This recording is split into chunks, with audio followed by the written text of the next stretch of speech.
এদিকে দেখো বন্ধুরা সমস্ত বাসন টাসন ছড়ানো, আর এইদিকে দেখো দুখানা বেল বন্ধুরা আগের দিন দিয়ে গেছে। আর বাইরে মনে হয় কুকুরটা আবারও বসেছে, এসে বাইরে জল দিতে যাবো, কুকুরগুলো এসে বারবার বসছে। আর এইদিকে তোমার দেখো গরম জল বসিয়ে দিয়েছে, এখন বাজে 7:20। তো একবারে রাতের জন্য গরম জলটা করে নিচ্ছি। আর এইদিকে দেখো হাজব্যান্ড আজকে বাজার থেকে কাঁচা কুমড়ো, কাঁচকলা, কাঁচা টমেটো, পাকা টমেটো, একটু পটল নিয়ে আসছে, এই দেখো কচি কচি। আর এদিকে দেখো একদম কচি কচি ডাঁটা নিয়ে আসছে বন্ধুরা। আর এইদিকে তোমাদের একটা জিনিস দেখায়, এদিকে মা এই যে গাছ কুল এনেছে, কুল শুকাচ্ছে।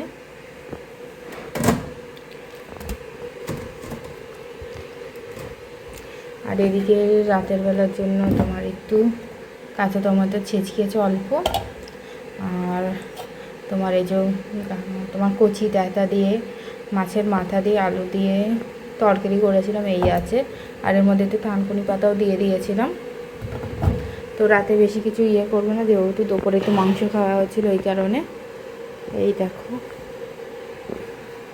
আর এদিকে তোমার হচ্ছে কিনা আমি এটা আমাদের ভাতটা একটু দুপুরে মনে হলো শক্ত, তাই আমি প্রেশারে বসিয়ে দিয়েছি ভাতটা কর। আর এদিকে সোনার ভাত বসিয়ে দিয়েছি। তো রান্নাঘরের অবস্থা আমার খুবই খারাপ, তো আমি এখন সমস্ত গুছিয়ে নিয়ে তোমাদের সামনে ফিরে আসছি। দেখো দুপুর একটা জায়গায় বেরিয়েছিলাম, ওই কারণে কিচ্ছু গুছিয়ে যেতে পারিনি, সমস্ত যেমন আছে তেমনই। তো আমরা চেষ্টা করি সবসময় তোমাদের সামনে একটা পরিপাটি সুন্দর ভিডিও তুলে ধরতে, কিন্তু তার বাইরেও মানে ভিডিওর অফ ক্যামেরায় আমাদের অবস্থা ঠিক এরকমই থাকে। তো পরিষ্কার পরিচ্ছন্ন সবসময় করার পরেই তোমাদের সাথে সেটা শেয়ার করি, কিন্তু করার আগেও তোমাদের সাথে শেয়ার করা আমার মনে হলো একান্তই দরকার, ওই কারণে। তো এগুলো আমি এখন সব গুছিয়ে নিই, তারপরে তোমাদের সামনে আবার ফিরে আসছি এগুলো গুছানোর পর। আর এইদিকে দেখো গাছ থেকে কিছু টমেটো তোলা হয়েছে, এগুলো গাছের, এই যে গাছ থেকে দুটো বরবটি তোলা হয়েছে। এই দেখো এটাও গাছের টমেটো, এটা বাজারের কেনা। হ্যালো বন্ধুরা, welcome back to my new blog. আশা করছি যে যেখান থেকে দেখছো সবাই ভালো আছো, সুস্থ আছো। তো আমাদের যিনি হেল্পিং হ্যান্ড সে আসবে না, তো সেই কারণে এখন রাতের বেলা আমি থালা বাসনগুলো ধুয়ে রাখছি। কি করব বলো, এইভাবে না করলে তো হয়ও না। আর কী ভাগ্যিস তাড়াতাড়ি খবর পাঠিয়েছে, সকালে যদি খবর পাঠাতো অনেকটাই টাইম হয়ে যেত, আর অনেক থালা বাসন জমে যেত, তো আরও বেশি সমস্যা হতো। শেষে কলপারে নিয়ে গিয়ে তারপর ধুতে হতো। এখন অল্প কিছু আছে, বেশি নেই, ধুয়ে নিচ্ছি।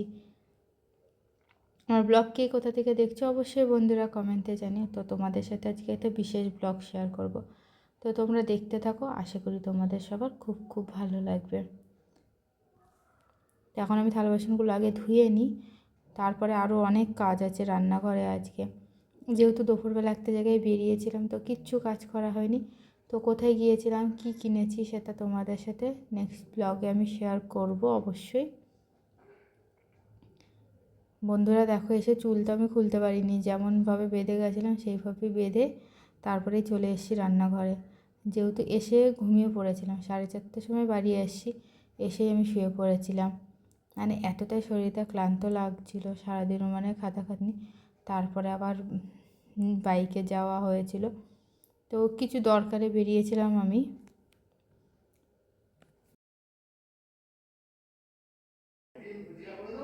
দেখো বন্ধুরা, এই যে সমস্ত থালা বাসন এই যে আমি ধুয়ে নিয়েছি।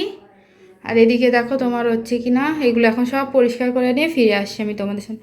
আর এদিকে যে কলা ভিজিয়ে দিয়েছি বন্ধুরা, যেহেতু দুপুরবেলা কলাটা ভিজানো হয়নি, তাই এখন আমি ভিজিয়ে দিলাম, সকালে যেহেতু ব্রেকফাস্ট করা হবে। তো এই দেখো, তো রান্নাঘর আমি কিচ্ছু পরিষ্কার করে যাইনি, যেমন ছিল তেমনই আছে। তো আমি এসে এখন করে নিয়েছি, যেহেতু মায়ের শরীরটাও ভালো না।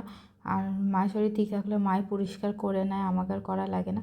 কিন্তু মায়ের একটু ঠান্ডা লেগেছে, কাশি হচ্ছে, তো ওই কারণে মাও পারেনি। আর সোনা ছিল দুপুরবেলা পুরো টাইম মায়ের কাছেই ঘুমিয়েছে কালকে, তো সেই কারণে আর তোমার মা পারিনি বলে আমি এখন এই রাতের বেলায় সমস্ত কিছু পরিষ্কার করে নিয়েছি একবারে রান্নাবান্না করে।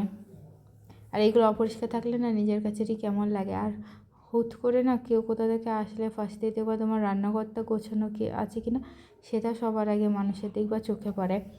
ওই কারণে সবসময় সব ঘরেই পরিষ্কার পরিচ্ছন্ন রাখার চেষ্টা করি, কিন্তু বিশেষ করে রান্নাঘরটা আর এই যে গ্যাসের এই পাশটা সবসময় পরিষ্কার রাখার চেষ্টা করি, যেহেতু মানুষের চোখে সবসময় এটাই আগে পড়ে।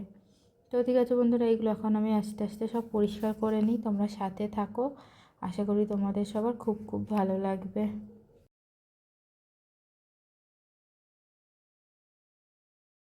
বন্ধুরা এই যে এখন চা খাচ্ছি, 1 কাপ বেঁচেছিল।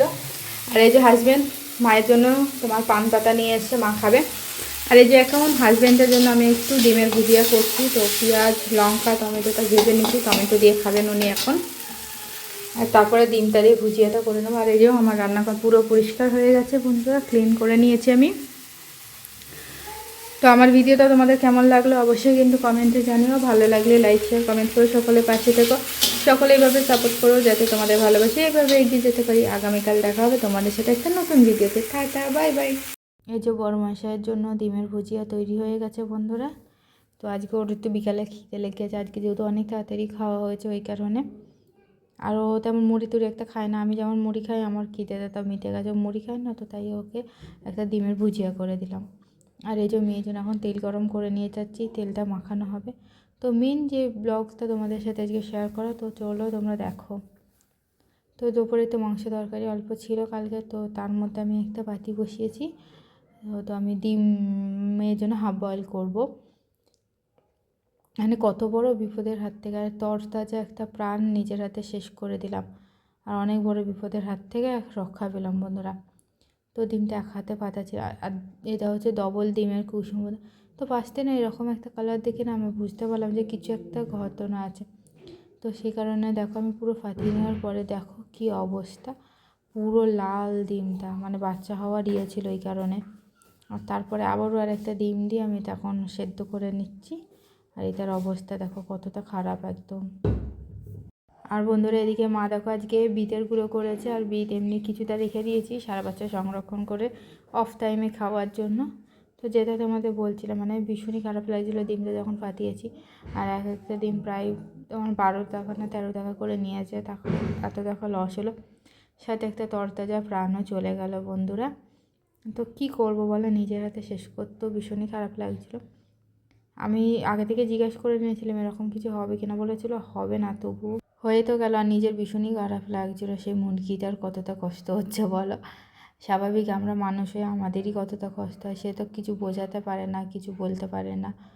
তো যারা বিক্রি করছে তাদের অনেকটা সচেতন থাকা উচিত এই বিষয়ে, আমি এটা মনে করি।